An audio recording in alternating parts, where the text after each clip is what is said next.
Topic आपका current geography geography चल ही रहा है। उसमें जो ज्योग्राफी के करंट संबंधित है, ठीक, उसको फोकस करना है। तो चलिए देखते हैं।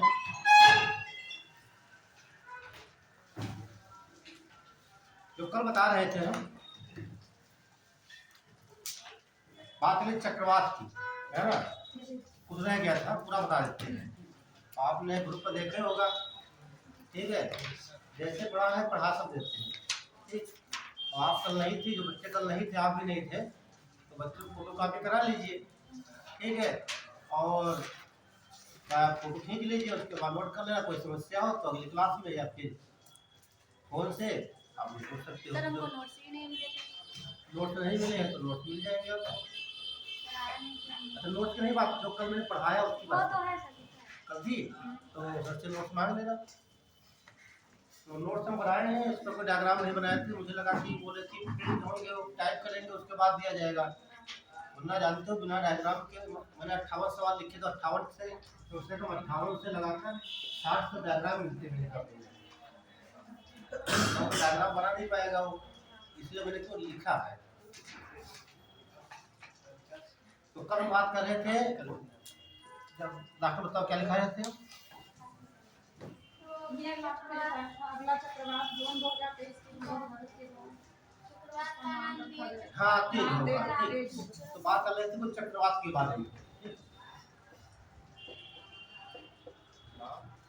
देख, कई चक्रवात आए हैं। वो तो आप एक तो आप बता चुके हैं, दो और बताने यार, ठीक है। एक सिंगली, मिंगली और फ्रेडी, दो बताने हैं, ठीक है। तो जो नए बच्चे देखिए, चक्रवात जो होता है आपका, जैसे मान लीजिए पृथ्वी आपकी है, या चक्रवात आएगा आपका उत्तरी गोलार्ध में या आएगा दक्षिण गोलार्ध में, ठीक। ध्यान रखना, कुछ भाग पृथ्वी पर ऐसे क्षेत्र वहां पर चक्रवात नहीं आते हैं। तो बच्चा बता सकता है पृथ्वी ऐसे कौन से क्षेत्र जहां पर चक्रवात कभी नहीं आते हैं।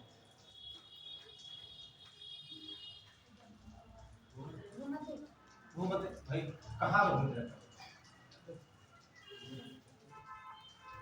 ये 0 से 5 डिग्री उत्तर और 5 डिग्री है ना। यहाँ आते क्यों नहीं है, बता दें। नहीं, वनों से कोई मतलब नहीं है। आखिर यहाँ पर देखिए, इसे क्या कहा जाता है। नहीं नहीं नहीं, इस क्षेत्र को कहा जाता है डोलड्रम बेल्ट। बहुत ही खतरनाक एग्जाम में, ठीक। डोलड्रम,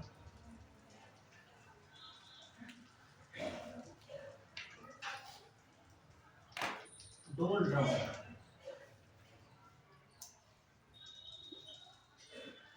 बेल्ट, हिंदी में बोलेंगे शांत पेटी। शांत पेटी का मतलब यहाँ पर हवाएं नहीं चलती है। अब समझ लीजिए, ये डायग्राम यहाँ देखिए आप लोग, जो हवाएं चलती हैं, ये आपका एक कर्म रेखा आपका हो गया, ये आपका मकर रेखा हो गया, ठीक। ये जो क्षेत्र होता है यहाँ पर है लो प्रेशर। क्या है? Low pressure. समझना हमारी बात, ये लो प्रेशर बनता है यहाँ पर है। अब क्यों बनता है? क्योंकि सूर्य किरणें सीधे यहाँ पड़ती हैं, तो ये पानी गर्म होता है। पानी गर्म होगा और यहाँ वायु गर्म हो जाएगी, ऊपर उठ जाती है। तो ऊपर उठकर तो कहीं तो गिरेगी जाती है, तो ऊपर उठती है, संग्रहित होती है, बरसात होती है। यहाँ पर बरसात होने के बाद ये कहाँ गिरेगी? जाकर यहाँ पर गिरी। और ये टी तुम्हारा होता है 60 से 65 या 30 से 35 मान लीजिए आप, 30 से 35 या 30 से 35, 60 से 65 मान लीजिए, ठीक। ये लो बना, ये हाई बना, ये लो बनेगा, ठीक। लो से उठेगी तो यहाँ हवा गिरेगी, जब हवा गिरती नीचे है, ठीक, हाई और लो प्रेशर बनता है। देखिए ध्यान से देखिए, जब यहाँ से उठती है तो कहाँ जाएगी? इधर आएगी, ये इधर आएगी, दोनों हवाएं इधर को आती हैं ऐसे। आइए, कहने का मतलब ये से हवा चल रही है इस तरफ को, तो दोनों ऐसे आने का सीधे कहाँ मुड़ जाती हैं? तो यहाँ पर यही कंडीशन होती है। उधर से जो आ रही है ऐसे आकर के सीधे इधर और इधर आती है, ऐसे मुड़ जाती, दोनों तरफ मुड़ जाती है। कहने का मतलब हवा उधर से आ रही है, इधर दोनों ऊपर से मुड़ जाती है। तो यहाँ तक हवाएं नहीं आ पाती है, यहाँ तक हवाएं नहीं आ पाती, इसलिए क्या बोलता है गोल ड्रम में यहाँ पर कोई चक्रवात नहीं आती है। क्योंकि जो हवा आई इससे कहाँ ऊपर चली गई टकरा करके, यहाँ शांति क्षेत्र में चक्रवात नहीं आते। नोट कर लीजिए कहीं पर, ठीक है। 0 डिग्री, 0 डिग्री उत्तरी अक्षांश ऐसे लिख लेना, 0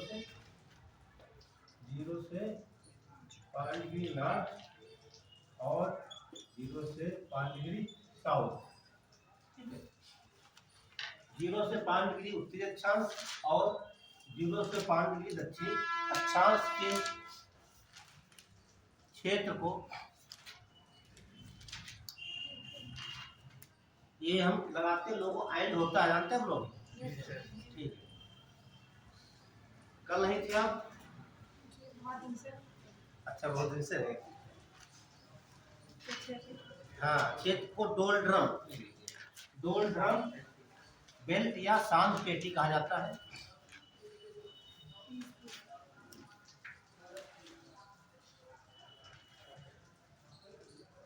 इस क्षेत्र में चक्रवात नहीं आते, इस क्षेत्र में चक्रवात नहीं आते।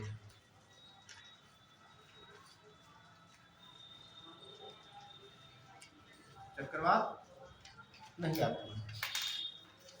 दो बात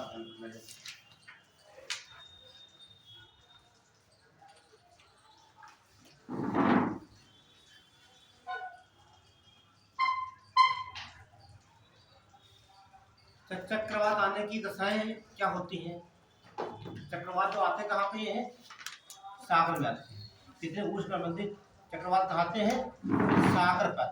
भाई सागर तो वो है, किन सागर में आएंगे? ध्यान से वैसे मान लेते हैं, डायग्राम हम बनाएंगे, बाद में बनाएंगे। यही आपका बेस रहेगा पूरा चक्रवात का।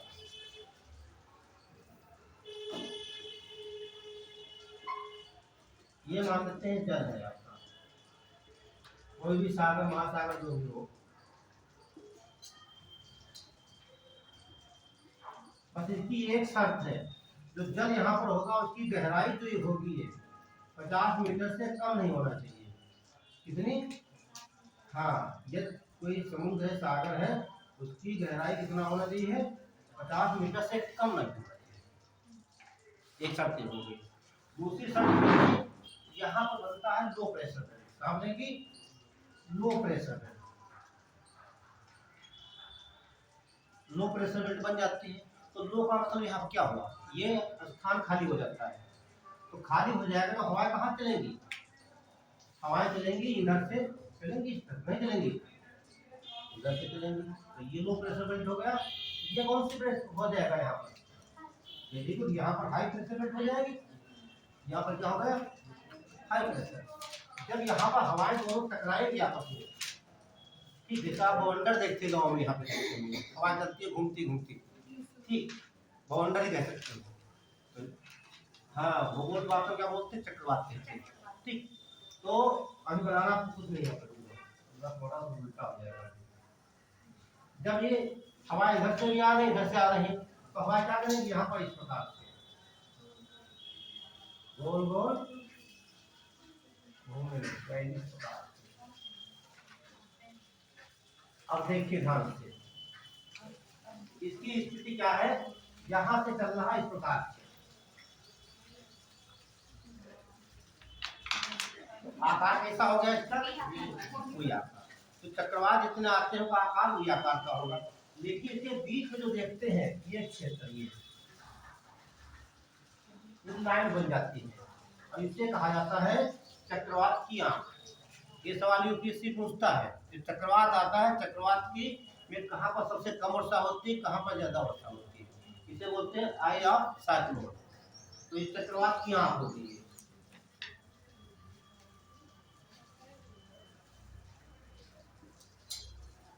एक बात हम पढ़ा चुके, एक बार भूगोल में बताया जा चुका है, लेकिन मैं तुम बताया होंगे और भूल गए होंगे। ठीक, जब हवा घूम घूम के ऊपर जाएंगी तो हवाओं में क्या होगा, यहाँ पानी है, आर्द्रता होगी। जब हवाएं ऊपर जाएंगी यहाँ पर, तो यहाँ क्या बनेंगे, बादल बनते हैं। तो ये बनते हैं बादल। ये सर ये जो पूरी लाइन होती है इसे आई ऑफ ये साइक्लोन आई ऑफ साइक्लोन कहा जाता है, पूरी लाइन को कहा जाता है। ठीक है, ये बनते हैं बादल। अब बादल बनेंगे, ठीक, यहाँ पर साइक्लोन की जो स्पीड होती है यहाँ पर है 1 किलोमीटर प्रति घंटा होती है। जैसे बढ़ते जाएंगे उसकी स्पीड बढ़ती जाती है। यहाँ पर 117 किलोमीटर प्रति घंटा। ठीक, यहाँ पर प्रेशर सबसे कम, स्पीड सबसे कम। ठीक है, इसीलिए यहाँ पर कोई बादल नहीं बनते हैं। और सबसे कम बरसात कहाँ होती है, चक्रवात की आंख। ठीक, और ज्यादा कहाँ होगी, आंख के दोनों तरफ। ज्यादा बरसात कहाँ होती है, दोनों तरफ होती है। दो बात याद रखना, एक आकार कैसा बना, वी आकार बना। अगला क्या बना, कीप। देखिए आप लोग पूछा भी जाता है कीप, इसे मिट्टी तेल हम डालते हैं, इसमें लाइन पे डाला जाता है तो आकार बन गया। वी आकार कह सकते हैं, ये डायग्राम की 2-3 पॉइंट दिखा देते हैं।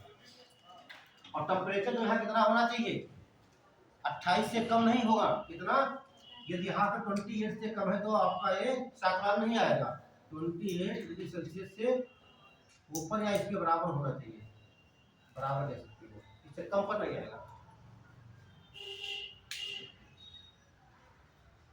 यहाँ पर समझ में नहीं आता आप लोग पूछ सकते हैं।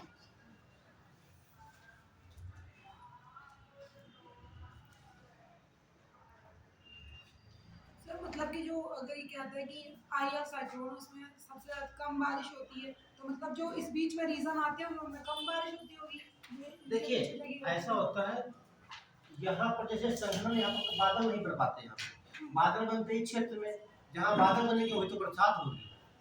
तो बादल जो बनते हैं चक्रवात की आंख के दूर बनते हैं, तो बरसात दूर भी होती है। यहाँ पर बरसात तो होती है, मैंने कहा वर्षा नहीं होती, बरसात यहाँ पर कम मात्रा में बरसात। तो चक्रवात की आंख में बरसात इस चक्रवात की अपेक्षा कम होती है, बाकी किनारों पर ज्यादा। ये ऐसे पूछेगा कठिन कारण में,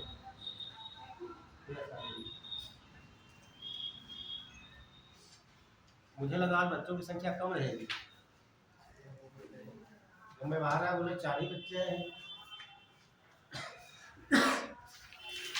चलिए बना लिया, 2 पॉइंट लिख लिया अपने पास।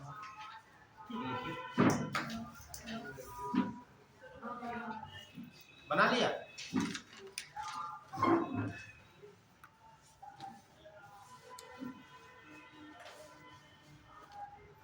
जब कभी मेंस में बताया जाए ना, क्वेश्चन आते हैं सीधे पूछता है चक्रवात की उत्पत्ति के कारणों से व्याख्या कीजिए। बड़े सवाल पूछा जाता है तो आप डायग्राम दिखाएंगे, वहाँ पर उसकी कंडीशन लिखेंगे। ठीक, ये कहाँ पर ऐसा कौन सा क्षेत्र जहाँ पर चक्रवात आएंगे, जल की मात्रा कितनी होना चाहिए, ठीक, और टेम्परेचर कितना होना चाहिए। और चक्रवात जो आते हैं महाद्वीप के ज्यादातर पूर्वी क्षेत्र में आते हैं। अभी बताएंगे आपको कितने महाद्वीप है, कहाँ आएंगे, उनके पूर्वी क्षेत्र में चक्रवात। जितना ज्यादा होगा चक्रवात उतना, हाँ समझ लीजिए। देखिए टेम्परेचर 1.3 पढ़े होंगे आपने, ठीक, जितना प्रेशर ज्यादा होगा, जैसे कहते हैं टेम्परेचर बढ़ने पर, ठीक, प्रेशर जैसे मान लीजिए यहाँ पर क्या हुआ, मैंने लो प्रेशर होता है, प्रेशर कब बनेगा तो टेम्परेचर यहाँ ज्यादा होगा, तब टेम्परेचर ताप ज्यादा होगा। मतलब जैसे मान लीजिए यहाँ पर टेम्परेचर ज्यादा कर देंगे तो ताप का मतलब हो गया कि क्षेत्र की वायु क्या होगी, गर्म हो जाएगी। गर्म होकर हल्की हो जाएगी तो कहाँ जाएगी, ऊपर तक, ऊपर जाती है। ऊपर दाब, वायुमंडल नहीं, दाब कम है तो ये बहुत बड़ा क्षेत्र खाली हो जाता है। इस क्षेत्र को भरने के लिए चारों तरफ से क्या आती है, हवाएं आती है। तो यहाँ लो प्रेशर, आप जानते भी हैं हवाएं की दिशा क्या होती, पौने हमेशा चलती है high pressure to low pressure होती है। और जिस दिन ये कंडीशन बराबर हो जाएगी, हाई प्रेशर बराबर लो प्रेशर, ना तो कहीं चक्रवात आएंगे ना कहीं हवाएं चलेंगी। पॉसिबल है, पॉसिबल है ही नहीं। ये टेम्परेचर अलग अलग है भाई। हमारा सन जो है, ये क्या है, सन है, प्रकाश दे रहा है, ये हमारी अर्थ हो गई। सन की किरणें कहीं कम पड़ रही, कहीं ज्यादा पड़ रही, कहीं थल भाग कहीं स्थल भाग, ठीक है। तो ये पॉसिबल नहीं है। और हवाएं नहीं चलेंगी तो किसी देखेंगे क्षेत्र में बहुत अधिक प्रदूषण हो रहा है और कहीं पर प्रदूषण नहीं होगा, और जहाँ पर ज़्यादा यातायात है वहाँ पर ज़्यादा प्रदूषण हो जाएगा। लोग क्या करेंगे, भाग लेंगे ग्रामीण क्षेत्र की तरफ। शहरीकरण अभी आप क्या हो रहा है, शहरीकरण बढ़ता जा रहा है, फिर क्या होगा, ग्रामीण क्षेत्र बढ़ेगा। और अपने जीवन की सबको चिंता होती है, चाहे पेड़ पौधे हो, चाहे जीव जंतु हो, कोई भी प्राणी है, ठीक, सबसे ज्यादा प्यार अपने जीवन से ही करता है। क्योंकि भाई आप हम स्वेटर क्यों पहन के आ रहे हो, तो आप चाहते हो हम वातावरण के साथ अपने आप को ढालें, कोशिश करते हो, है ना, क्यों ये सब करते हो, अपने आप को जीवित रखने के लिए। तो हम खा रहे हैं ऐसे जीव जंतु करते हैं, पेड़ पौधे देख लीजिए। तो चलिए नोट किया है तो पहला पॉइंट लिख लीजिए। चक्रवात की आंख में सबसे कम वर्षा होती है।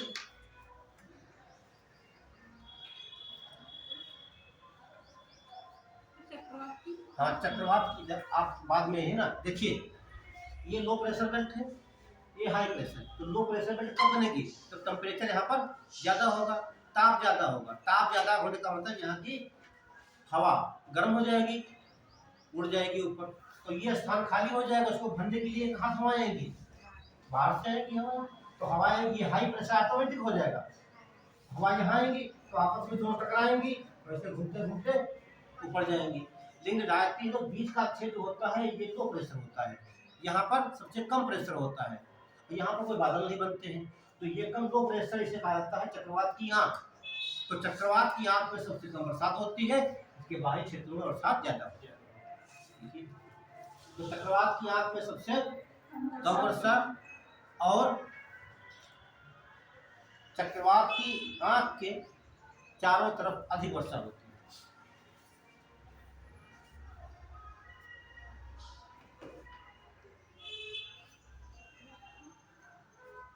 ये सब आपको पढ़ना चाहते हो तो किताब आती है जलवायु विज्ञान और समुद्र विज्ञान की, DS लाल की है, ठीक, वहां से पढ़ सकते हो, DS लाल। हाँ, समुद्र विज्ञान और जलवायु विज्ञान, ठीक है। हालांकि हम लिखा देंगे, आपको आवश्यकता नहीं, लेकिन कभी मेस, देखिए हमें जो बात है वही लगाते हैं आपको, कि जो आप बुक पढ़ोगे उसमें सब पढ़ लेते हो, क्वेश्चन कहाँ से आएगा आप बना के वहाँ लिख सकते हैं। इसीलिए कहा जाता है कि सबसे आपका जीवन साथी बुक्स होती है, ध्यान रखना। यदि आपने बुक्स पढ़ रखा है, यदि हम किसी की नोट्स पढ़ के पढ़ा रहे होते तो आप जितने क्वेश्चन करते हो सबका उत्तर नहीं दे पाते, तो जिससे नोट पढ़ेंगे जो इम्पोर्टेंट लगा बना कर दे दिए हमको, वही रट लिए, हम वही बता रहे हैं आपको, लेकिन आपके दिमाग की सोच अलग अलग है ना, तो आपको आंसर नहीं दे पाते। हमेशा सलेक्शन जब लेना हो, मेंस पढ़ना हो, ठीक, नोट्स पढ़िए, नोट्स प्लस बुक का सहारा लीजिए, और बुक को भी इधर उधर के ऑथेंटिक बुक होना चाहिए, ठीक है। चलिए नोट कर लिया। ऐसे इस प्रकार के चक्रवात आते हैं, अधिकतम कहाँ आते हैं, ये लिख लीजिए, अधिकतम चक्रवात महाद्वीपों के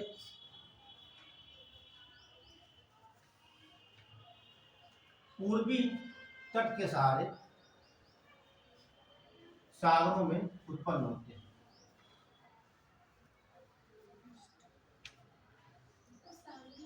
हाँ, सागरों में उत्पन्न होते हैं, पूर्वी तट के सहारे। अब एक बात समझ लीजिए, यहाँ पर फिर आगे बढ़ते हैं। ये मान लेते हैं आपका भारत है,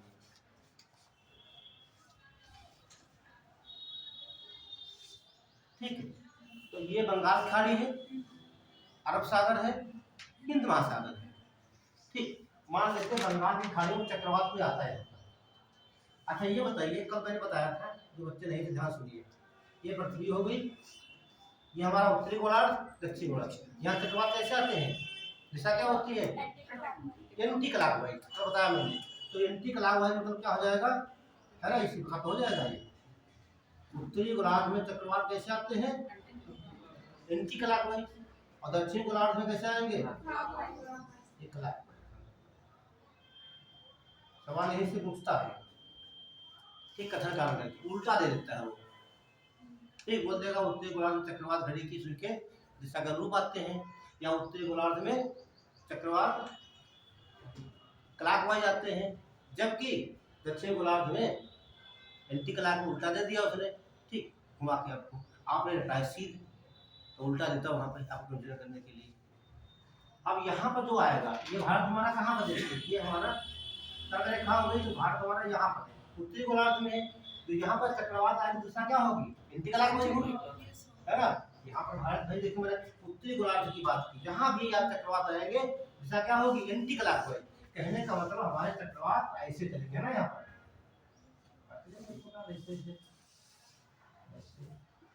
कहाँ टकराएंगे, उड़ीसा टकरा के ध्यान। तो जब कोई चक्रवात यहाँ पर आएगा, सबसे प्रभावित कौन सा राज्य होता है, उड़ीसा। ये ज्यादा बड़ा आ गया तो सीधे ऐसे आएगा पश्चिम बंगाल और बांग्लादेश, समझ लीजिए यहाँ पर। ठीक, अब देखिए जब चक्रवात का मतलब क्या होता है, चक्रवात देखिए ये लो प्रेशर बन गया आपका, ये हाई प्रेशर बन गया, तो हवाएं कहाँ आ रही है, बाहर से अंदर की ओर। घूमते घूमते जब तक यहाँ चलने की स्पीड कम नहीं होती है, जब तक ये टकराएगा नहीं किसी तट से। अब ये टकरा गया यहाँ से, तो टकराने का होगा क्या, टकराने के बाद इसकी स्पीड कम पड़ जाएगी, क्योंकि यहाँ बड़े पेड़ लगे होंगे, इमारतें होंगी, उनसे टकराएगा तो जितनी आर्द्रता होगी वो झमाझम या बरसात के रूप में गिर जाती है। तो जितने विश्व के महाद्वीप हैं उनका पूर्वी हिस्सा देखेंगे सब हरा भरा है। अफ्रीका ले लीजिए आप, अमेरिका ले लीजिए, उत्तरी में क्या देखिए, पश्चिम में क्या उसके इंडीज है, राखी पर्वत श्रेणी है हरा भरा, और दक्षिण में क्या ले लीजिए, पश्चिम में क्या उसके है, इंडीज पर्वत श्रेणी है 7200 किलोमीटर। अफ्रीका ले लीजिए, पश्चिम में एटलस है, अटाकामा वो क्या बोलते हैं उसे, नामीबिया मरुस्थल है। भारत ले लीजिए, पश्चिम में देखिए क्या है आपके, थार मरुस्थल है। ठीक, तो जब यहाँ ज्यादा बरसात होगी तो यहाँ पर पेड़ पौधे होंगे, जीव जंतु रहेंगे यहाँ पर, और जैसे भैया धीरे धीरे चलता रहेगा ऐसे जाके, तो क्या यहाँ तक की बरसात वैसी होगी, तो पानी यहाँ तक खत्म हो चुका होगा, यहाँ क्या बचेगा, केवल गर्म और शुष्क हवाएं, उसमें आर्द्रता नहीं होती। यही कारण है जितने महाद्वीप है उनका पश्चिमी हिस्सा क्या है, समस्थली है, और पूर्वी हिस्सा ये थोड़ा पूछा जाता है मेरे सोरा में। ठीक, आप यहाँ रटकर नहीं समझा कर ऐसे बना के एग्जाम में लिख सकते हैं। ठीक है, ये बात हो गई आपकी। अब यहाँ भारत में आया तो हम नाम रखेंगे। ठीक, इसके नाम हर देश में अलग अलग तेज आ गया, कल आया था तेज, किसी राज्य में नाम रख दिया गया। चलिए करंट जुड़े रहिए। ठीक, तो एक लिखा है, नोट कर लीजिए आप। अब आते हैं आज के टॉपिक पे। ठीक है, तो चक्रवात चल रहे थे, एक तो आपको मैंने क्या बताया था कल, विपर्य ज्वार बताया। ठीक, दूसरा देखिए उसके आगे 2 नंबर पे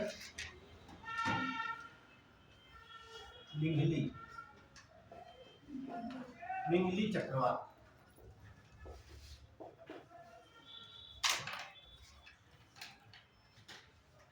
ये करंट का बिल्कुल है, लिखिए। यह चक्रवात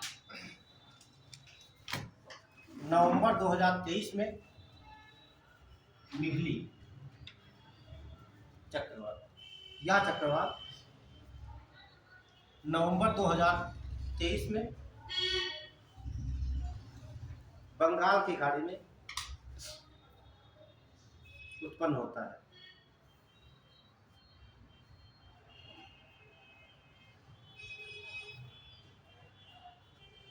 अब इसी को मिघली मान लेते हैं, तो सजा प्रभावित क्या इससे होगा, भारत और बांग्लादेश होगा। ठीक है, तो इससे प्रभावित क्षेत्र क्या होगा, भारत, और भारत में कौन सा रहा सबसे ज्यादा, उड़ीसा, यही टकराता है।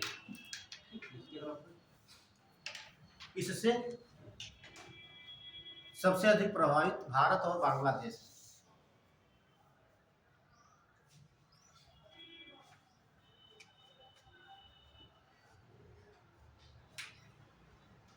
और इसका नामिनेशन किसने किया, देखिए जब कोई यहाँ अरब सागर बंगाल खाड़ी या हिंद महासागर होगा, यहाँ कोई तूफान आता है तो एक संगठन 13 देश है, कितने हैं, मैंने कल सब नाम लिखा है, 13 देश हैं, उनकी बारी बारी से नाम रखते हैं। ठीक, विपर्जय का कैसे रखा था? बांग्लादेश ने बताया था। और ये किसे रखेगा? मालदीव। तो मिंगली चक्रवात का नामकरण मालदीव देश ने किया। नामकरण मालदीव देश ने।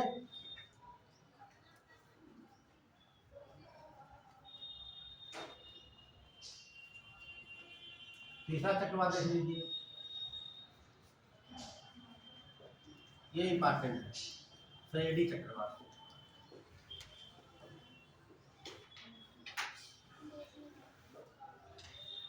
फ्रेडी 3 चक्रवात 2023 में हो गए। ठीक है, और यही से क्वेश्चन आपको यहाँ से मिलेगा कि जब आपको कहानी बताए हैं चक्रवात संबंधित, एक टपक जाएगा। तो ये देख लीजिए, समझ लीजिए आप इसके बारे में थोड़ा। ये इंपॉर्टेंट इसलिए है क्योंकि जो चक्रवात आते हैं उनका जीवन काल मुश्किल से 6 से लगाकर 13 माह तक होता है। ध्यान रखना, ठीक है? कितना होता है? कम से कम दिन। जो चक्रवात आते हैं इनका जीवन काल जो होता है 6 दिन से लगा करके, ठीक, अधिकतम 13 दिन तक होता है। कितना? 13 दिन। लेकिन जो बिपरजॉय आया था उसका जीवन काल 3 घंटे था। ठीक है, ये भी ध्यान रखना। सवाल से पूछ सकता है, यूपीएससी पूछ सकता है। हाल ही में बिपरजॉय जो चक्रवात आया है उसका जीवन काल 11 घंटे 5 मिनट, 11 घंटे 10 मिनट। ठीक, तो 11 घंटे 3 घंटे, 11 दिन 3 घंटे था। ठीक, और जो ये आपका लास्ट फ्रेडी वाला है इसे रिकॉर्ड जोड़ दिया। इतिहास में अभी तक इतने लंबा कोई चक्रवात नहीं आया। उसका जीवन काल है 34 दिन। कितना? 34। यही पूछेगा सवाल। ठीक, बताते हैं, देखिए ये सब समझ लीजिए, अभी हम दिखवा देंगे आपको फ्रेडी के बारे में। ये जो आपका अफ्रीका महाद्वीप है,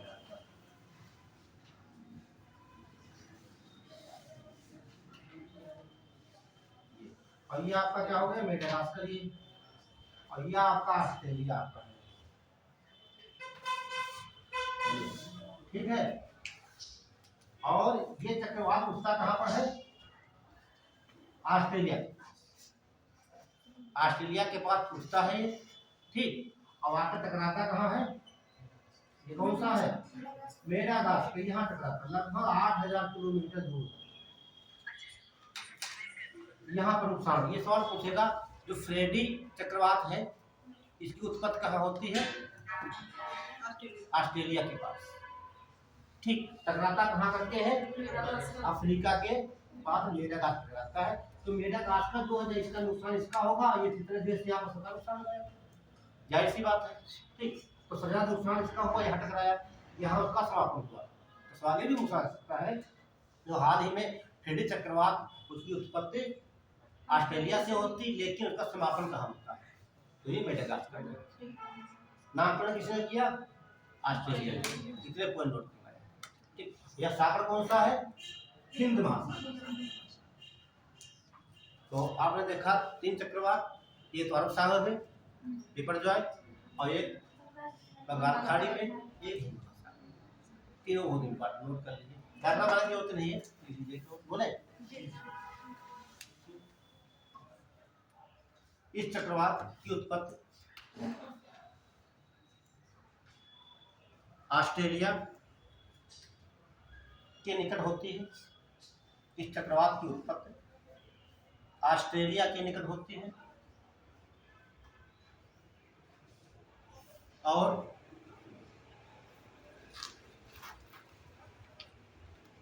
लगभग 8000 किलोमीटर, लगभग 8000 किलोमीटर दूर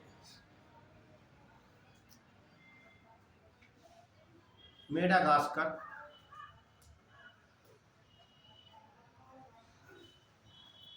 में इसका समापन होता है। मेडागास्कर ये आपका द्वीप है, मेडागास्कर।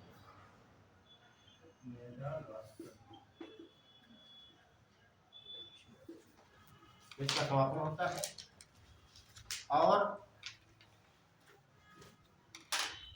और इतिहास में सबसे लंबा चक्रवात रख लेना 34 दिन 34 डेज। इतिहास में सबसे लंबा चक्रवात फ्रेडी है। बस 2-3 पॉइंट ध्यान रखना। अगला इसका नामकरण ऑस्ट्रेलिया के द्वारा किया गया। इसका नामकरण ऑस्ट्रेलिया के द्वारा किया गया।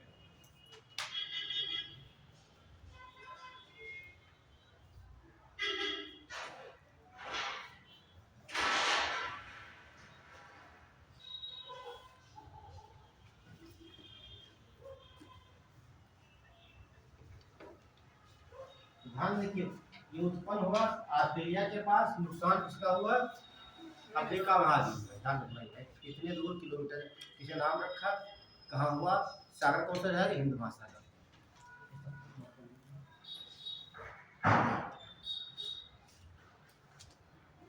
अगला डालिए,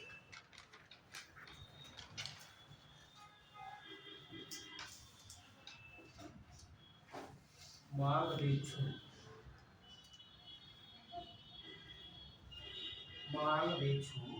जल विद्युत परियोजना।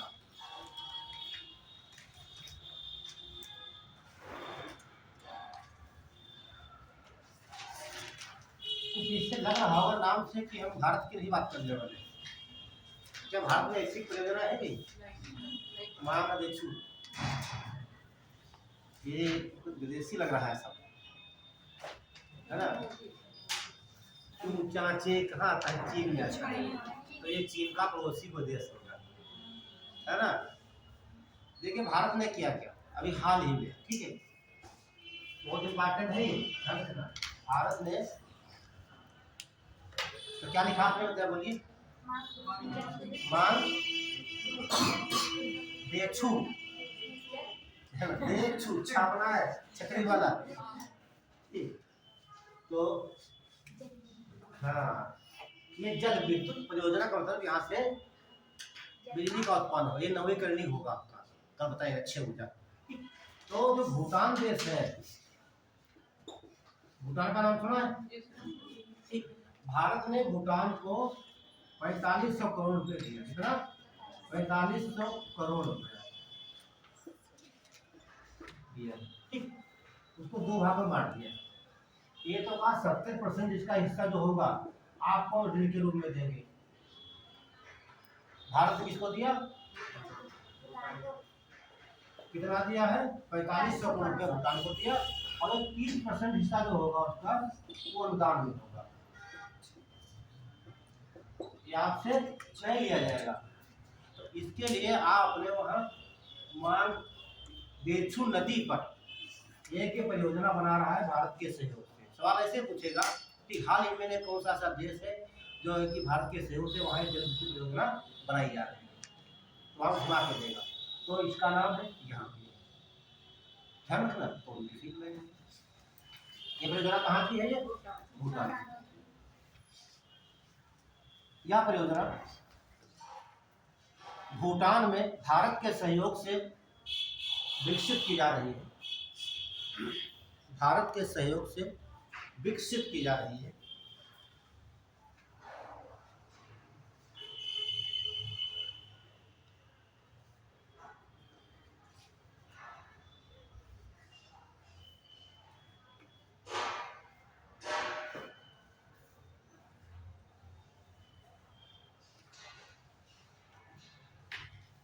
बेहतर रखना।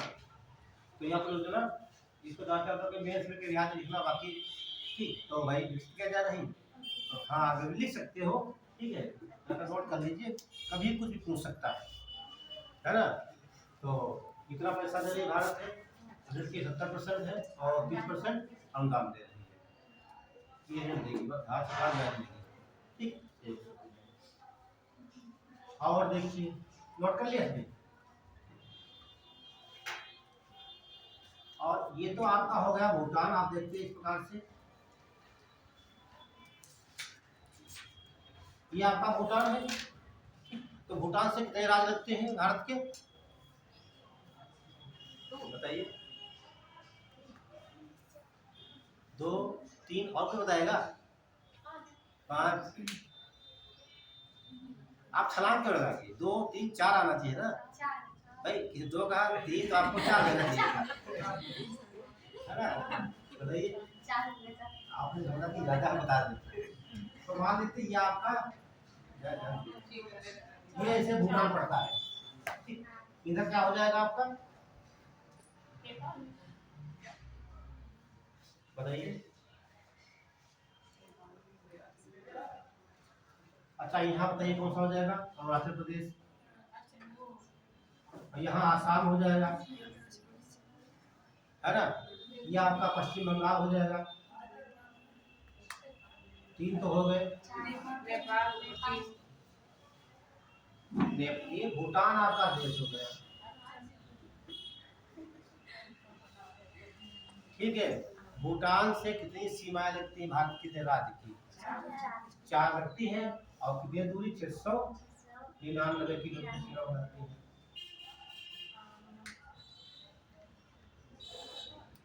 अब बताइए कौन सा होगा? हाँ, एक तो बता दिया मैंने आपका अरुणाचल प्रदेश हो गया, एक आसाम हो गया, एक पश्चिम बंगाल हो गया। हाँ बताइए, सिक्किम। देखिए जब ऐसे बताएं आपका, मैंने रोका तो आपको, तो आपका दिमाग विकसित हो, आप कहाँ जाओगी? तो मैप ढूंढोगी, है ना? मैप खोज रहा होगा कि यार कौन सा पड़ता है, ऐसे ऐसे होना। तो लिख लीजिए भूटान देश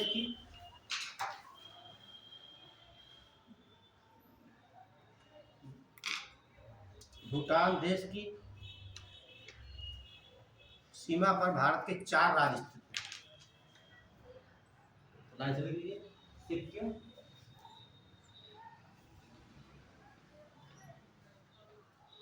अब क्वेश्चन घुमा के ऐसे पूछेगा इधर उधर से, उसने पूछेगा ये कौन परियोजना क्या है, वो उसके आसपास क्वेश्चन उठाता है, पेपर कठिन हो जाता है।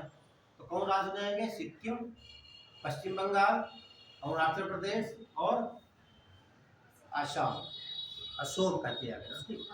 तो सिक्किम लिखेंगे पहले आप लोग,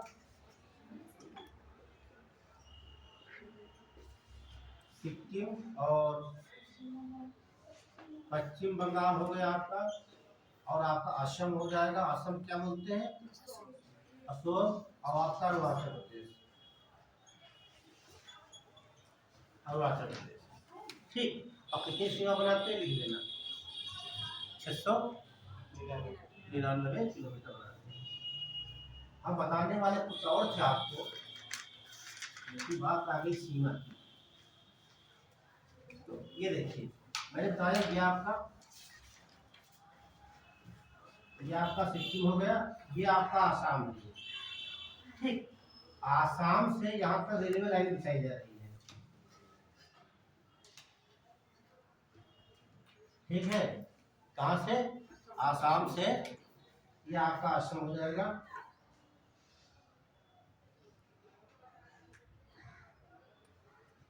तो स्थान बता देते हैं आपको, कोकराझार रेलवे स्टेशन कहाँ पड़ेगा? आसाम में पड़ता है। यहाँ से 57 किलोमीटर लाइन बिछाई जा रही है, ये भूटान का, ठीक। इसका शायद हमें नाम याद रखना है, गलेफू होना चाहिए, सही है? हाँ तो सही होगा, ठीक। ये कहाँ है? भूटान में। तो ये कब तक लक्ष्य रखा गया? 2026 का, ध्यान रखना, 2026 तक ये लाइन बन जाएगी। करंट का सवाल है, नोट कर लीजिए। सर सिक्किम में भी वो रेलवे लाइन नहीं है सिक्किम का? शायद मुझे लग रहा नहीं है, तो नोट कर लीजिए। लेकिन भारत और बना भी लेना ऐसे, कोकराझार लिख लेना, कभी पूछ सकता है ये किन किनके बीच में बिछाई जा रही है। तो भारत में सिक्किम में, असम में कौन सा स्टेशन रहेगा? कोकराझार। और ये भूटान का रहेगा गलीफू।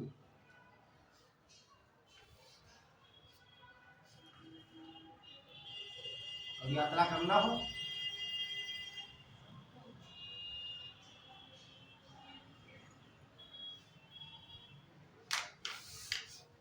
बढ़िया जी।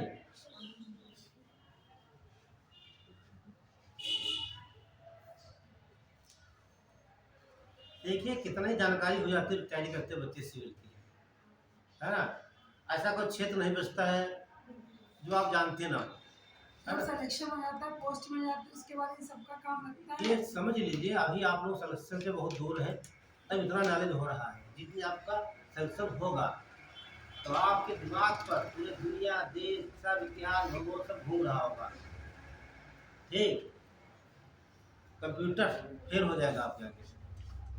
वहाँ भी बटन दाबना पड़ता है भूगोल के लिए, डालना पड़ेगा, आपके दिमाग डालना नहीं है, ठीक भाई। जैसे आपको भूगोल पूछने लगे अभी साइंस पूछने लगेंगे, कंप्यूटर भी साइंस लाना पड़ेगा वहाँ पे।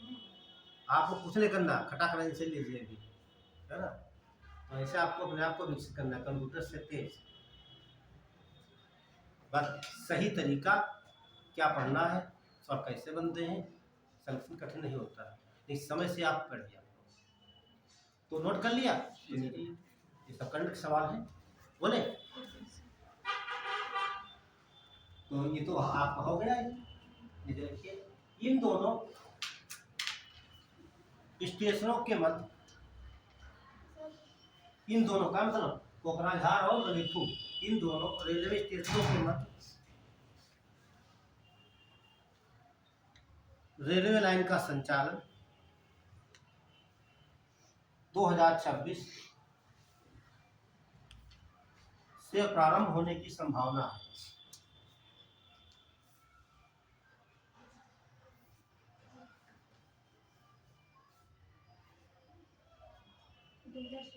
हाँ 2026 से संभावना है, 100% नहीं है, काम चल रहा है।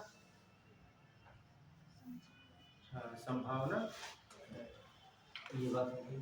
अच्छा भारत के क्या और कोई देश जिससे रेलवे लाइन चल रही है क्या? बांग्लादेश। तो देखिए सुन लीजिए, ये तो आपको बता दिया गया भारत भूटान। अगर भूटान में बात कर लीजिए तो भूटान ऐसा ठीक विश्व का प्रथम देश है जो कार्बन निगेटिव देश है।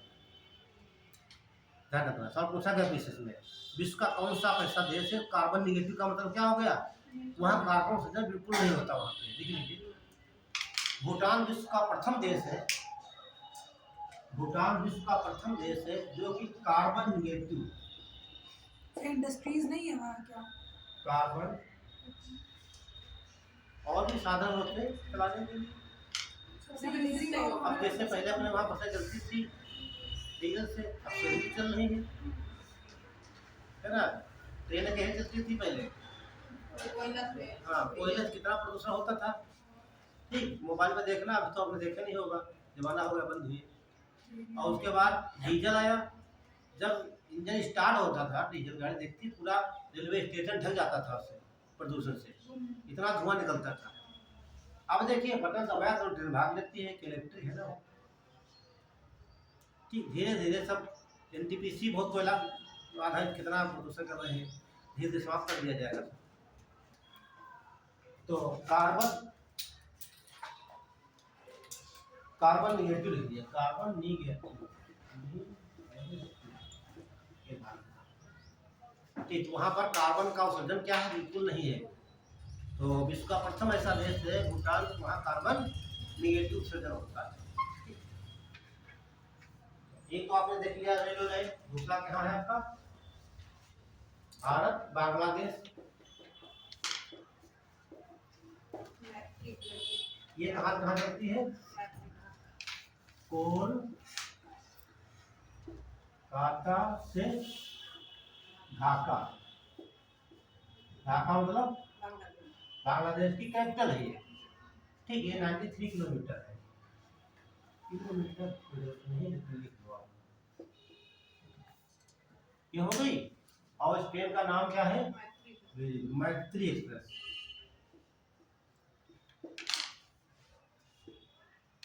मैत्री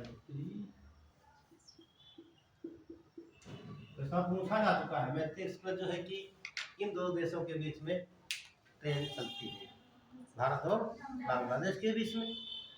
और तीसरी ट्रेन और कोई है क्या? भारत और नेपाल।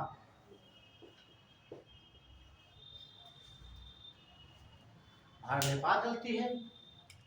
ये कहाँ चलेगी बताइए? जयनगर। जयनगर कहाँ पड़ेगा? मधुबनी में। अरे वाह, मधुबनी कहाँ पड़ेगा? बिहार। बिहार।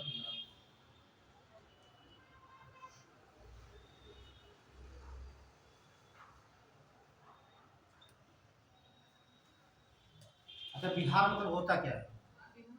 घूमने का स्थान होता है, घूमने का स्थान बिहार। घूमने का, रहने का स्थान? रहने का वो रहते थे। घूमना अलग चीज हो गई। नहीं रहने का साधुओं क्या जो है, जब आप पढ़ेंगे तो बौद्ध विहार। हाँ, बौद्ध विहार। बिहार का मतलब होता है रहने का जो भिक्षु थे उनके रहने का स्थान होता था, है ना? ये पूछा था। बिहार और बिहार अलग अलग होते हैं। वो बिहार है, हाँ, वो विहार होता है। वही तो दो ठीक है। अलग अलग है। तो यहाँ देखो बिहार रहेगा, हाँ, सही है। ठीक है ना? बिहार। तो यहाँ से कहाँ ट्रेन चलेगी? कानपुर नहीं, काठमांडू में नहीं, जनकपुर। जनकपुर। ये कहाँ पड़ता है? अब देख लो कहाँ पड़ेगा। नेपाल में पड़ता है। सीतामढ़ी क्या है? अब वहाँ कहीं नहीं है, ये लगभग 65 किलोमीटर होना चाहिए। एक और बचता है अपना पड़ोसी देश पाकिस्तान। वहाँ कौन चलती? समझौता, है ना? समझौते रहता वहाँ पे, हमेशा समझौता होता रहता है। भाई जब विवाद होता है हमारा तुम्हारा तो क्या होगा? समझौता तो हम कर नहीं सकते, कुछ दिशा कराएगा, है ना? तो अगला भारत और लिख लेना, समझौता एक्सप्रेस। तमाम बातें आपको नोट हो गई है। ये तो देखिए, यहाँ आप ये नहीं कह सकते हो, बहुत है, क्योंकि ये हमारा एक पड़ोसी देश है। एक देश पहले था, तो आप जानते हैं 18 सितंबर में रेलवे बिछाई गई, उसके बाद लाहौर तक कई वहाँ पर, ये नहीं कह सकते आप, ठीक है? कई स्टेशन वहाँ है। चलिए,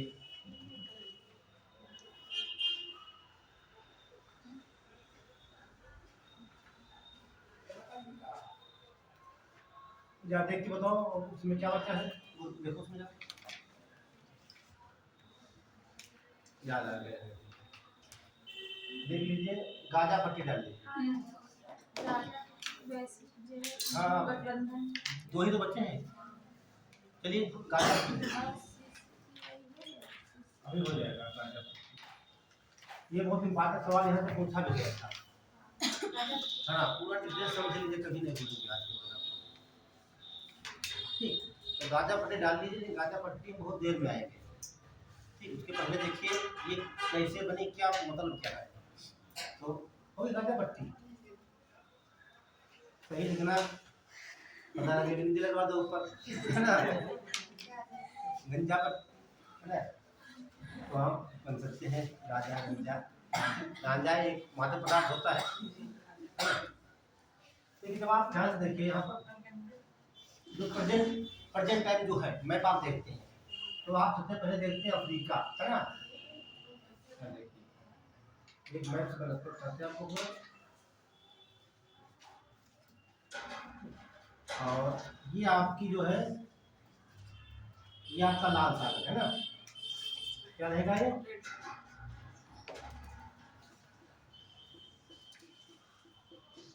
ये लाल सागर होता आपका है, ये आपका। और ये जो आपका है ये क्षेत्रीय वाला, इसे कहता है भूमध्य सागर। भूमध्य सागर ये आपका हो जाएगा भूमध्य सागर। और ये क्षेत्र जो आपका है ये यहाँ से लगता है, ये वाला ये आपका है मिस्र, इजिप्ट जिसे कहते हैं, ठीक। मिस्र के बाद यहाँ पर आप देखते हैं ये आपका बनेगा इजराइल। उसके बाद यहाँ पर है फिलिस्तीन, और यहाँ पर पड़ता है सीरिया। ये भूमध्य सागर के तट पर तीनों देश स्थित हैं यहाँ पर। और यहाँ पर दोनों ये इतना बात करेंगे हम, तो ये पड़ता है आपका जॉर्डन। ये क्या है? ये जॉर्डन। उसके बाद इराक, ईरान, तमाम देश यहाँ पर है। ये तुर्की यहाँ लगता है। तो ये प्रेजेंट की स्थिति है, आज की स्थिति। ठीक, क्लियर हो गया आपका? कहने का मतलब भूमध्य सागर हो गया, ठीक, उसके तट पर इजराइल, फिलिस्तीन, सीरिया और तुम्हारा ये मिस्र स्थित है। अब विवाद कैसे होगा, क्या कारण होगा, बाद में देखेंगे आपको। ठीक, ये आज की स्थिति। चलिए हटा दें इसे हम। हाँ बना दीजिए, फिर बताते हैं आपको। हमें आज की स्थिति हमें कहाँ चलना है? जो 1917 से लेकर के, ठीक, कहाँ लगाना है? 2023 तक, जब तक युद्ध अभी हुआ है ना। हमास क्यों सुना होगा? बहुत कुछ मिलेगा आपको यहाँ से, ध्यान समझना। ठीक, तो अफ्रीका हो गया, ये मिस्र लिख लेना, लाल सागर, तो ये आपका इजराइल, फिलिस्तीन, सीरिया, 3 देश लिख लीजिए। और बाकी ये दिखा भी सकते हो, कोई जरूरत नहीं यहाँ पर। ये इतना क्षेत्र तुम्हारा आता है जॉर्डन के।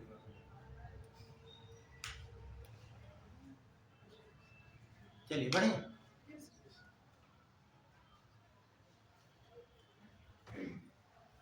और सवाल यही पूछा भी गया था, अभी गाजा पट्टी नहीं बात कर रहे हैं यहाँ पे।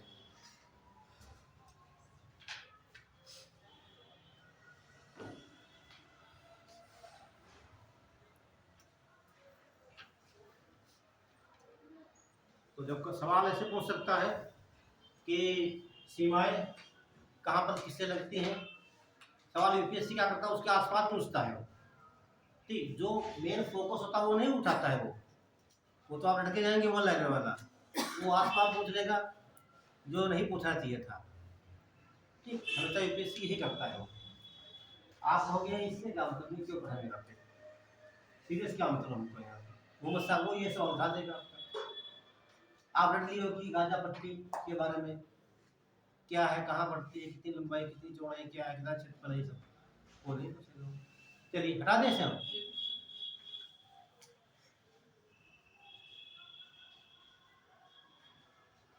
अब सीधे बात करते हैं 1917 की। 1917 में स्थिति ये थी इस प्रकार की।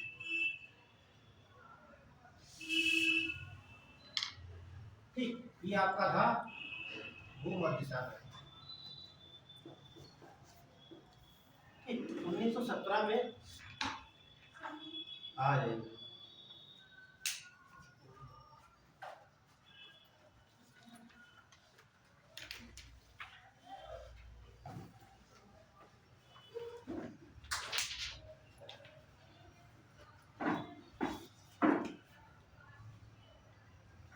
ब्रिटेन चाहता था कि यहाँ पर यहूदी रहे। कौन रहे?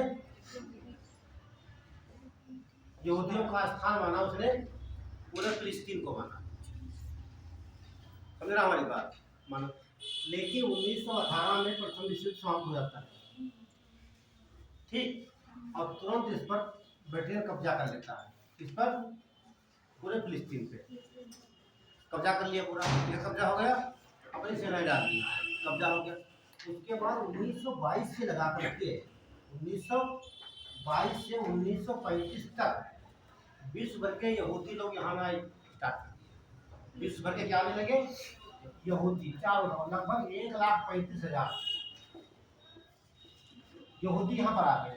जब यहूदी यहाँ पर आ गए तो समस्या उत्पन्न होने लगी।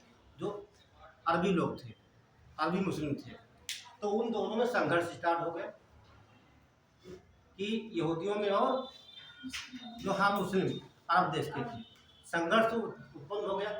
और वो संघर्ष रुकने वाला नहीं था। जब उसे लगा ब्रिटेन को संघर्ष रुकने वाला नहीं है, की बात नहीं मानी, तो वो 1948 में अपनी सेना हटा देता है ब्रिटेन, और इसको फ्री कर देता है, आप लोग निपटो, हमसे कोई मतलब नहीं है। तब ये मुद्दा चला जाता है यूएनओ। कहाँ चला गया?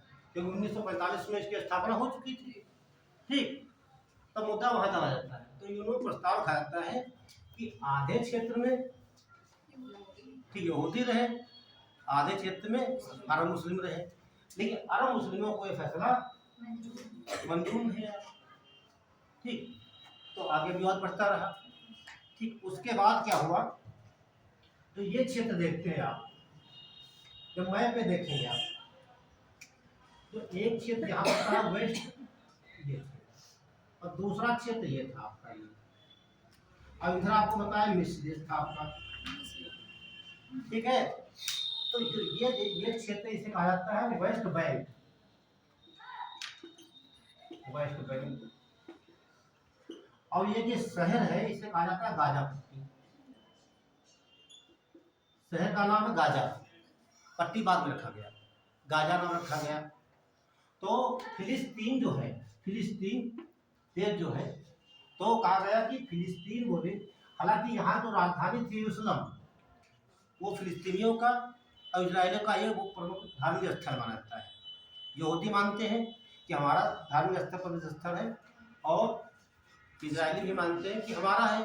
तो यहाँ पर एक अल जक्सा मस्जिद है, नाम सुना होगा, अल जक्सा। ठीक, वो यकीन मिलोगे बात वो खुल जाएगी, अलग पढ़ लो। ठीक, एक में हो जाएगा, अल जक्सा मस्जिद पढ़ लो इसको। ठीक है, इसीलिए विश्व की 3 ही सबसे प्रसिद्ध मस्जिदें हैं। तो 2 पड़ती सऊदीया में, और तीसरी आपकी ये यहाँ पड़ती है यरूशलेम में। इसीलिए उनका विवाद रहा। तो कहने का मतलब फिलिस्तीन जो कहाँ कहाँ पे है, ये तो आपका वेस्ट बैंक हो गया, और प्लस आपका गाजा हो गया। ये क्षेत्र आता है फिलिस्तीन के अंदर में। और जो फिलिस्तीनी है, ठीक, यहाँ पर सुन्नी जो है, सुन्नी मुस्लिम है। कौन है? मुस्लिम है। और इनका एक संगठन है, उसे कहा जाता है हमास। तो हमारा कहाँ संगठन हो गया? फिलिस्तीनी का। ये संगठन कैसा एक है? सैन्य संगठन। ध्यान रखना, फिलिस्तीनी का एक सैन्य संगठन है। कैसा सैन्य संगठन है? उसका नाम क्या है? हमास नाम है। ठीक, और यहाँ पर होता है चुनाव 2006 में।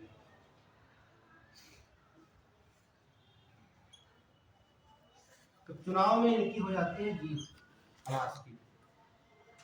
इसकी हो गई, हमास की हो जाती है जीत है। और इसकी स्थापना 1900, ध्यान रखना, हमास जो संगठन है इसकी स्थापना 1987 में होता है, और 6 में चुनाव लड़ते हैं और इनकी जीत हो जाती है। चुनाव किसके साथ होता है? विरोधी पार्टी की कौन सी होती है? अरे जैसे मान लो कोई विरोधी है, लेकिन अपना तो संगठन है यहाँ का। ठीक, तो इनका कब्जा हो जाता है। इनका हमास का कब्जा यहाँ पर हो जाता है। अब तो कब्जा हो गया, इजराइल को भगाना चाहता है यहाँ से। ये जो पट्टी बनी है बनी है, ठीक, इसका कब्जा किसका है? हमास का है। अब और बाकी जो क्षेत्र आप देख रहे हैं वाला सभी, ये सब इजराइल का है। तो इजराइल चाहता है कि हमास यहाँ से खाली करके जाए यहाँ से, तो इसीलिए युद्ध हो रहा है। तो अब बात बनती है, गाजा पट्टी है कहाँ पे? ये देख रहे हैं कहाँ पड़ेगी? इधर का आपका क्या हो गया? इजराइल। इधर आपका इजराइल, इधर मिस्र, इधर क्या हो गया आपका? मेडिटेरियन सी, भूमध्यसागर हो गया। तो यही सवाल पूछा गया आपसे 2023 आरोप पूछा गया था कि गाजा पट्टी की कौन सा देश सीमा नहीं बनाता है। ठीक, गलती वो बच्चे के थे मिस्र। मिस्र हमसे पड़ता अफ्रीका में पड़ता है ना, ये छोड़ के आए थे। तो आप ये देखिए, मैं पुराना मैप देखिए, तो आप बना रखे वहाँ पे देखिए, ये पूरी कहानी इनकी है। तो जब ये देखेंगे मैप, तो मान लेते हैं ये आपका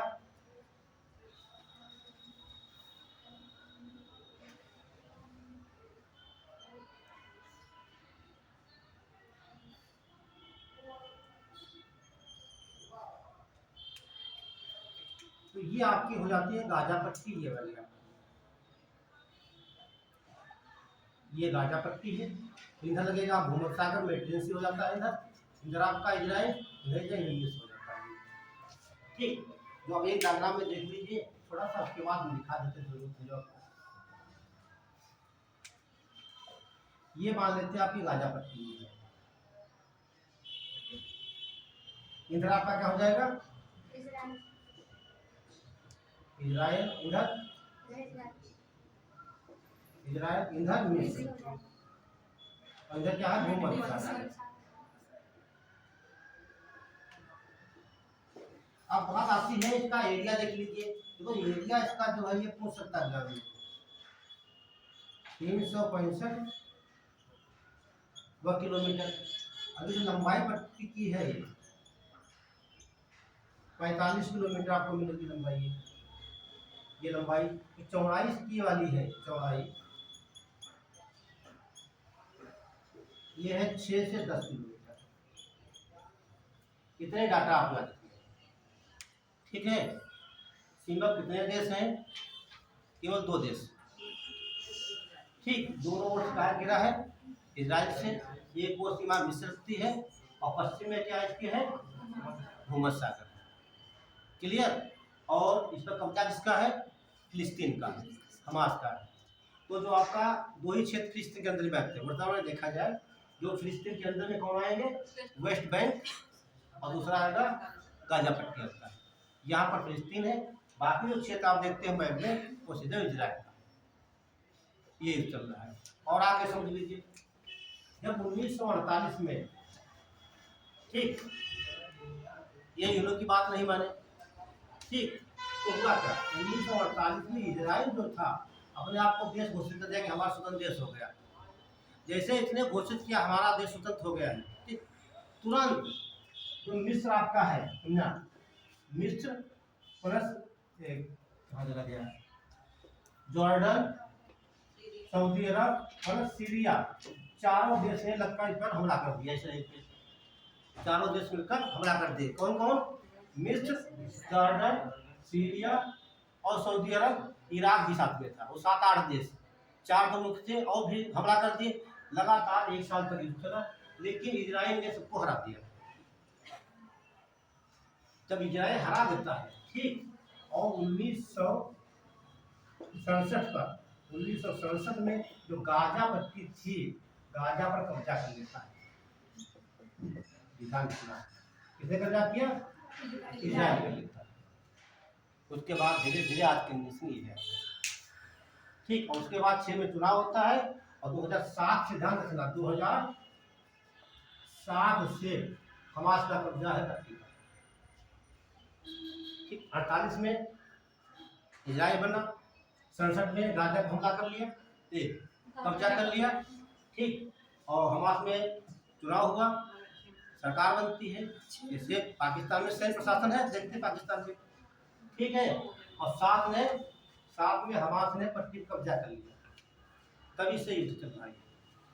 और वो युद्ध हुआ कैसे, जो आपका ये है अल-अक्सा मस्जिद है, इस पर इजरायली की पुलिस वाले पुलिस घुस गई, यहाँ पर गोले और डाल दिए यहाँ पर, ठीक, इस पर मस्जिद पे, तभी और विवाद हो गया ये। अब इजराइल चाहता है कि ये पट्टी खाली कर दी जाए, ठीक है, लेकिन भाई खाली कौन करेगा ये। चलिए उस पर नोट कर लीजिए। तो गोपी पॉइंट होना है, तो फिलिस्तीन कहाँ पे है, वेस्ट बंगाल नहीं, वेस्ट बैंक और गाजा पट्टी में है। जो हमास क्या है, एक सैन्य संगठन है, इसका संगठन है फिलिस्तीन के सुन्नी मुस्लिमों का संगठन। लिखिए कुछ पॉइंट है, बोले। तो गाजा पट्टी लाइन बना लीजिए पहले आप कोई वाली, ठीक, बना लीजिए, आसपास लिख लेना इजराइल, मिस्र और ये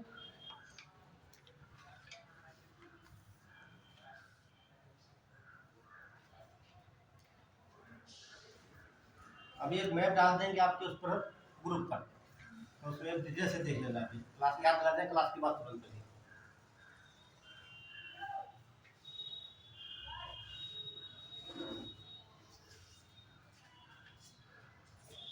पश्चिम में भूमध्य सागर,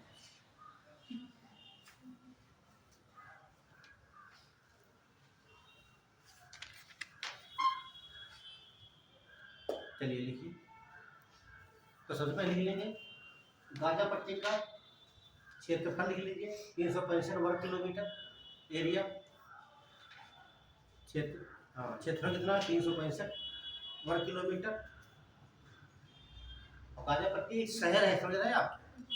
हाँ, तो इसकी लंबाई कितनी है 45 किलोमीटर।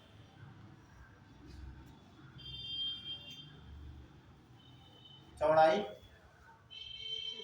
6 से 10 किलोमीटर।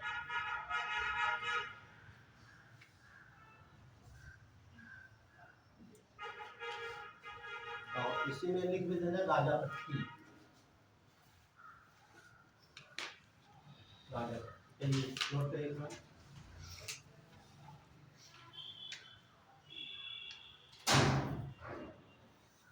नीचे लिखिए गाजा पट्टी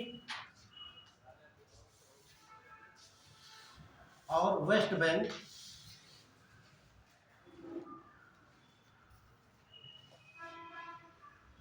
फिलिस्तीन। फिलिस्तीन लेकिन अंग्रेजी में कैसे लिखा था जानते हैं आप लोग? हैं बताइए आप।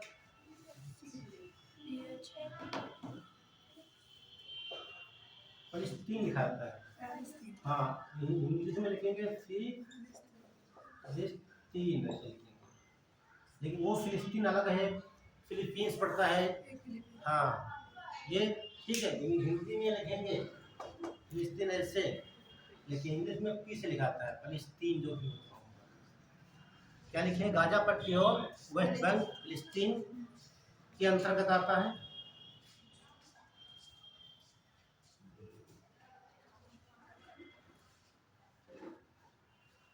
अब यहाँ लिखाएंगे नहीं, समझ लेना आप लोग, सवाल ऐसे पूछ सकता है। ठीक ठीक, गाजा पट्टी संबंधी कथनों विचार कीजिए, क्या पूछेगा नीचे। ठीक, गाजा पट्टी के पश्चिम में भूमध्य सागर है। बी पूछेगा गाजा पट्टी के दक्षिण में मिस्र है। तीसरा होगा और इसके दो हिस्से इजराइल से घिरे हुए हैं। तो तीनों बातें सही है ना? तीनों बातें, सवाल इस प्रकार से आएगा जब भी पूछेगा। ठीक, यूपीएससी पूछता है, इसका क्षेत्रफल पूछ लेगा, लगभग क्षेत्रफल कितना है, वो क्या है, कौन सी जातियां यहाँ रहेंगी, कौन से रहेंगी, सूर्य।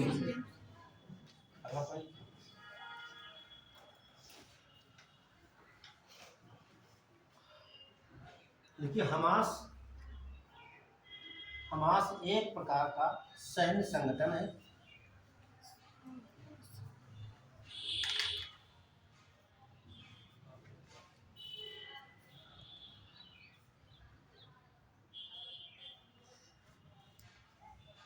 जो कि एक फिलिस्तीनी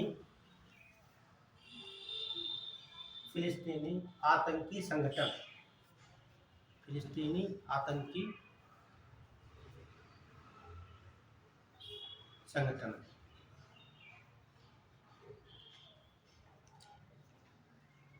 बस आपको दो फोकस करना है, सुन लीजिए। ये हमास क्या है? संगठन है। सब फिलिस्तीन में दो चीज आती है। ठीक, यहाँ पर कब्जा इसमें हमास का है। इजराइल भागना चाहता है, ये भागना नहीं चाहते, इसीलिए युद्ध चल रहा है। और इजराइल के पास टेक्नोलॉजी बहुत है, ध्यान रखना। इजराइल के पास भारत भी खरीदता है, भारत भी इजराइल से क्या खरीदता है, बहुत टेक्नोलॉजी खरीद रखा है इसमें। हाँ, तमाम बहुत खरीदता, बहुत टेक्नोलॉजी भागता। तभी तो आप देखा नहीं तो 1948 में इतने देशों को हरा दिया, एक साल ही चला। हाँ, 4 देश, इसमें 7 से 8 देश थे साथ में। इराक मिल जाता, सऊदी मिल जाता है, आसपास के सूडान वगैरह सभी पास हो जाते हैं, तभी सबको धुआं कर देता है। समझ लीजिए आवाज चल रहा है 2024 चल रहा है, अब कितनी टेक्नोलॉजी उसके पास होगी। कल्पना करिए 1945 में अमेरिका ने बम बना के जापान में छोड़ दिया था। ठीक, अब कितनी टेक्नोलॉजी वहां पे होगी। जब हम लोग शायद 45 में खड़े भी नहीं हो पा रहे थे, भाई भारत 1945 में गुलाम था, है ना? तो उस समय उसने बना दिया था। तो ये कल्पना करिए उस समय अब कितना अंतर, कितनी टेक्नोलॉजी वहां पे। तो ये बातें तो ध्यान रखना, बाकी ज़्यादा इसमें ये गड़बड़ की लिखने की आवश्यकता आपको नहीं है। तो ध्यान रखना, हमास संगठन हो गया, कैसा है, सैन्य संगठन है, ये 3 का है, ठीक। गाजा पट्टी पर इसका हमला है और कहाँ कहाँ क्या स्थिति है, बाकी इसमें ये कभी मेंस में हुआ तो जो लिखाएंगे तो आपको डिटेल से ही हम सब पूरा 1917 से लगा करके पूरा दिखाया जाएगा वहाँ पर फ्री के हिसाब से करना बहुत सही है। ये पूछ सकता है कि मस्जिद, अच्छा एक लाइन लिख लीजिए और दिमाग में चल रहा होगा कि फिलिस्तीन कैपिटल कहाँ है, इजराइल कैपिटल कहाँ है ना, लिख लीजिए फिलिस्तीन और इजराइल दोनों देश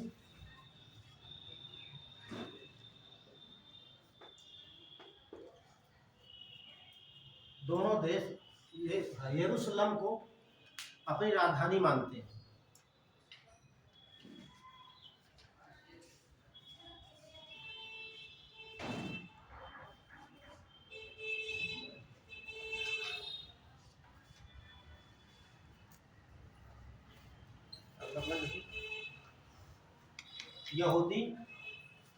यहूदी और सुन्नी मुस्लिम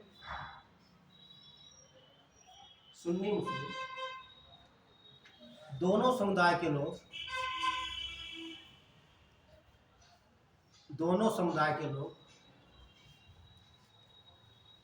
यरूशलेम को पवित्र भूमि मानते हैं। तो ईसाई धर्म था वहाँ पे, यहूदी 3 धर्म बता दिए। कौन बोले, चलिए ठीक, वो अरबी दिखा दिया होगा, ठीक, मेनली तो ही है वहाँ पे है यहूदी। तो ये एक ऐसी लड़ाई है, ये धार्मिक लड़ाई है, ध्यान रखना, ये कैसी है, धार्मिक है, क्योंकि वो मानते हैं कि हमारा पवित्र भूमि है, हम नहीं छोड़ना चाहते हैं। दोनों देश मानते हैं, इसको पवित्र मानते हैं, पवित्र भूमि, ठीक। यहूदी कहते हैं हमारी पवित्र भूमि है और सुन्नी मुस्लिम कहते हैं कि हमारी पवित्र भूमि, कोई छोड़ने के लिए तैयार नहीं। तो युद्ध कैसा हो गया ये, इसमें गवर्नमेंट भी इंटरफेयर नहीं कर पाएगी उतना। गवर्नमेंट क्या करेगी, वहाँ पे का पूरा आतंकी हमला है ही, वहाँ पे उसका पूरा आतंकी संगठन ही है, वही चलाते हैं। जैसे कहीं देखिए सैन्य शासन से पाकिस्तान में देखते हैं कि सैन्य शासन पाकिस्तान में है ना, जब देखो सेना जाती प्रधानमंत्री को गिरफ्तार कर लेती है ना। तो वहाँ क्या है, वहाँ सैन्य संगठन है, सरकार तो चलाते हैं दूसरे लोग, लेकिन ताकत किसकी है, मिलिट्री शासन वहाँ पे है। तो ऐसे यहाँ पर फिलिस्तीन में क्या है, हमास का पावर चलता है।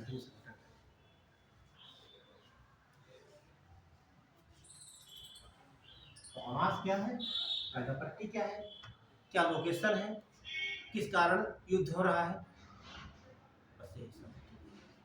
अगला देखिए जरा, बताइए देख ये इंपॉर्टेंट है, एक सवाल यहाँ से मिलना चाहिए, बहुत इंपॉर्टेंट है।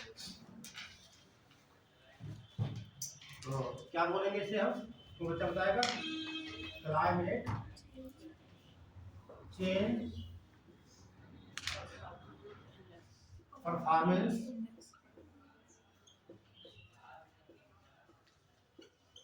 इंडेक्स,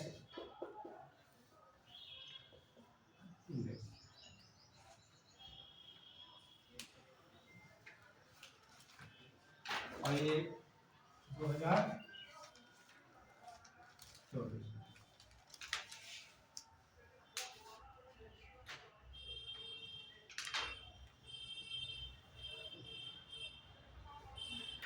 तो देखिए, जब आपका कोप होता है, कौन सा कोप 28 भी हुआ था, जब कोप 28 होता है उसके साथ में इसकी घोषणा की जाती है। तो कहाँ हुआ था, दुबई कहाँ पड़ता है, सऊदी अरब, हाँ यूएई पड़ता है, ध्यान रखिएगा, ठीक, यूएई में पड़ता है। तो वहाँ इसका जो है कि सम्मेलन होता है, वही इसकी घोषणा की जाती है। तो उसमें ये देखा जाता है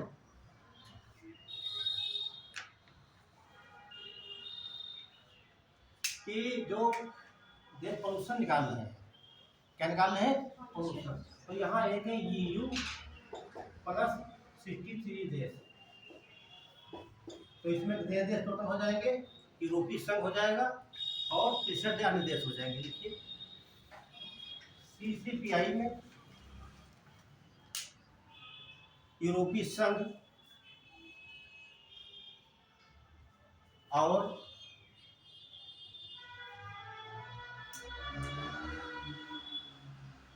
तिरसठ अन्य देश सम्मिलित हैं।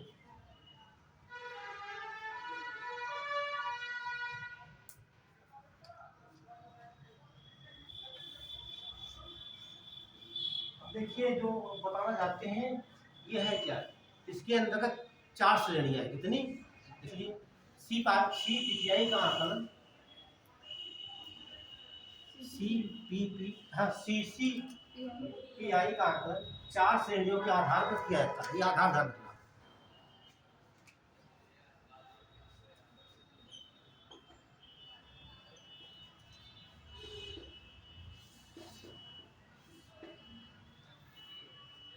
ग्रीन हाउस गैस का उत्सर्जन, नवीकरणीय ऊर्जा,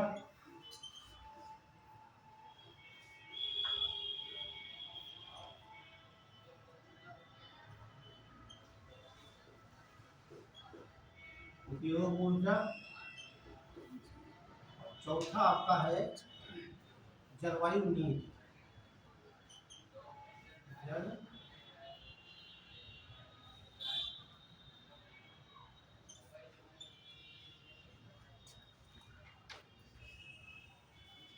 तीन चार इसके 4 श्रेणियां हैं। कौन कौन सी?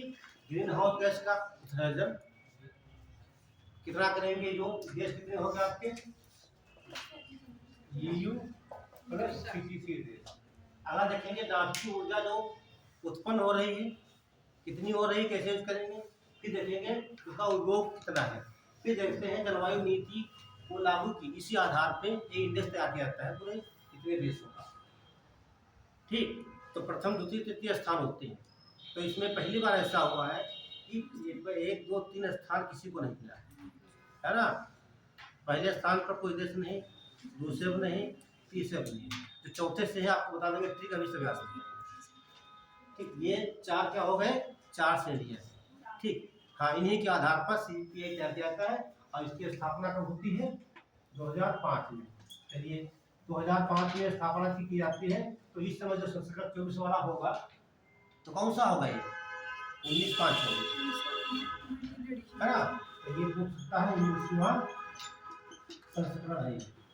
देखिए ये चीज आप याद करेंगे, उससे तो आप पढ़ सकते हैं कोरिलेट करके, है ना। तो ये 19वां संस्करण था, स्थापना 1905 में इसकी हुई। ठीक है, तो इतना नोट कर लीजिए। क्या क्या बात? 2005। ठीक है, तो एक लाइन लिखिए। CCPI का यह 19वां संस्करण है। UPSC सवाल ऐसे पूछता है, ध्यान रखना। ठीक है, सीधे पूछ लेगा 2024 में CCPI का ये 18वां संस्करण। 18वां इसलिए पूछेगा क्योंकि अभी G20 का सम्मेलन जो हुआ 18वां संस्करण था। तो जो उस समय याद रहेगा, हाँ 18वां तो है, मैंने पढ़ा नहीं पढ़ा, बस मार्क किया होगी। तो आपको करना चाहता है, आपको भी जाते हैं सवाल वही देगा जो पूछेगा। एक किताब पढ़ाते हैं, ये नहीं अलग से पूछ लेगा। स्थापना कब? 5 में, संस्करण 19वां। ठीक, घोषणा कब? 19 को 28 में। और कहाँ होगा? अजरबैजान में होगा। तो सबसे कौन सा हो जाएगा? ये 20वां हो जाएगा। ऐसे पढ़िए, आपको सबको लिख देते, कभी नहीं भूलेगा। तो लिखिए CCPI में प्रथम 3 स्थान किसी भी देश को प्राप्त नहीं हुए, किसी भी देश को प्राप्त नहीं हुई।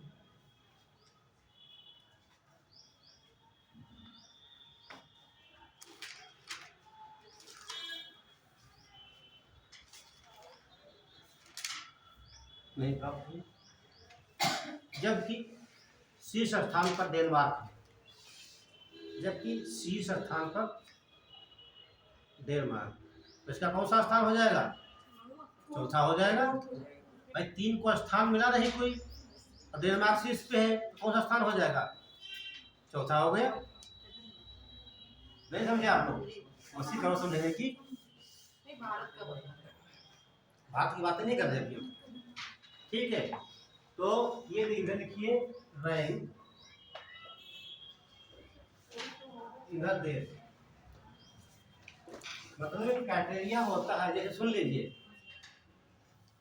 कुछ लोग बीएड किए यहाँ से। अच्छा, कभी सी टेट दिया है? क्राइटेरिया क्या होती है? आपको 90 नंबर लाना है, तब आप पास माने जाएंगे। पूरे इंडिया में सबके नंबर आते हैं 89। ठीक, किसी को 90 नंबर नहीं मिलते हैं। तो क्या होगा रिजल्ट? ये हो जाएगा कि कोई ऐसा भारतीय व्यक्ति नहीं है जो इसको क्वालिफाइड करे। उसी प्रकार इस क्राइटेरिया को रखी जाती है, तो वो नंबर, वो स्थान किसी को प्राप्त नहीं हुआ है 1 2 3 का, लेकिन चौथे नंबर को प्राप्त कर रहा है। तो इसका क्या है? क्वालिफाइड नंबर है आपका ही। तो ये इसे तो 4 देश, पहला मैंने आपको क्या बताया?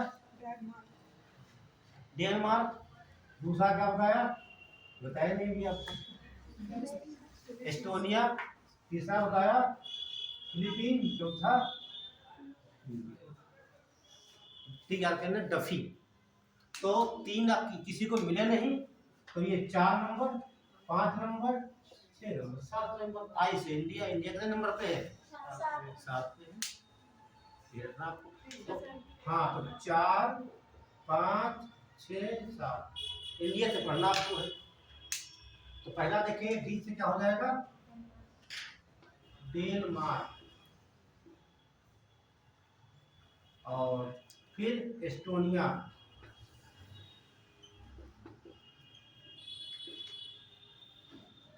और ये फिलिस्तीन नहीं, फिलीपींस। हाँ, कैपिटल मनीला। यही तो एडीबी का हेडक्वार्टर है ना। ये आपका हो जाएगा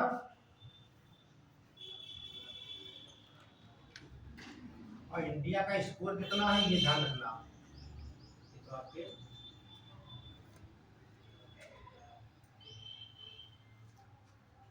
ये स्कोर जो होता है इंडिया का ध्यान रखना, 70.25 स्कोर है। ठीक है,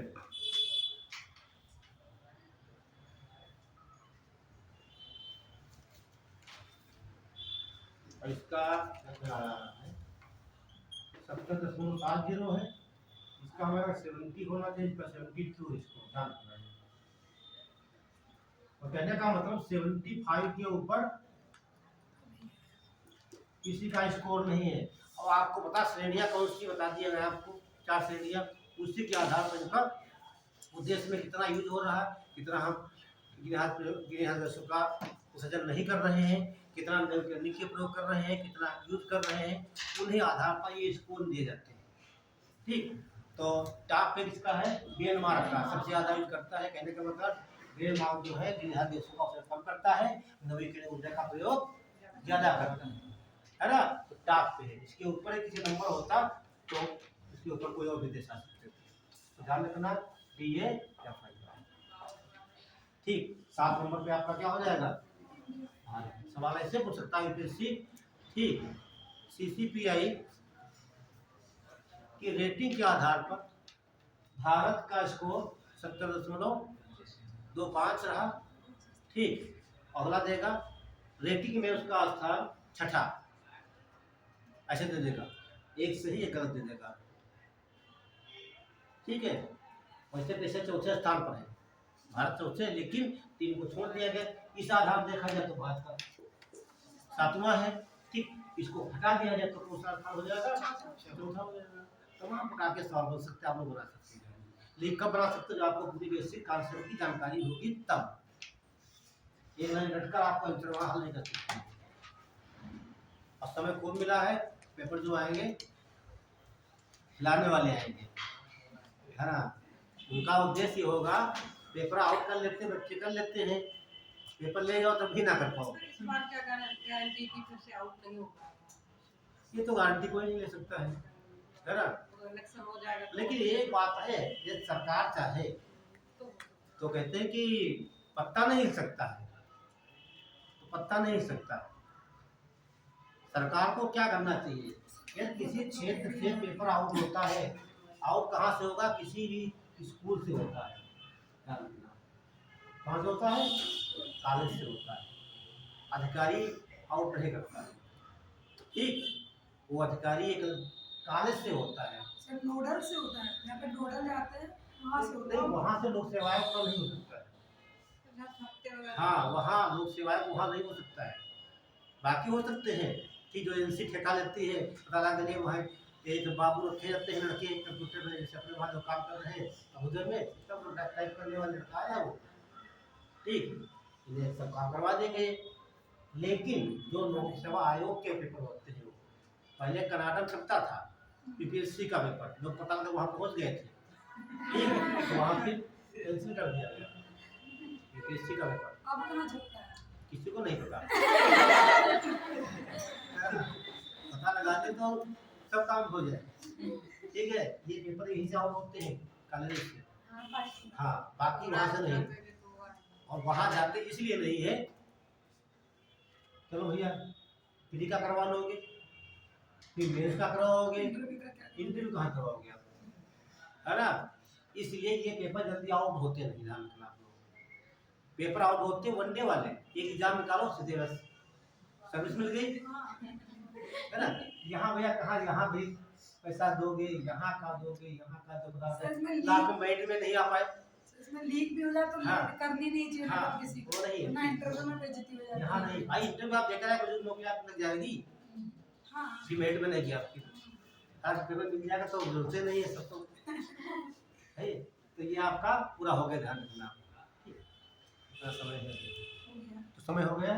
अब एक चीज बच रही है, एक बार जब लगी बता दिया जाएगा आपको, तो जीबीए डायरेक्ट से पढ़ा लीजिए, जीबीए ये बताना था आपको, ठीक, ग्लोबल बायोफ्यूल अलायंस, ठीक, चलिए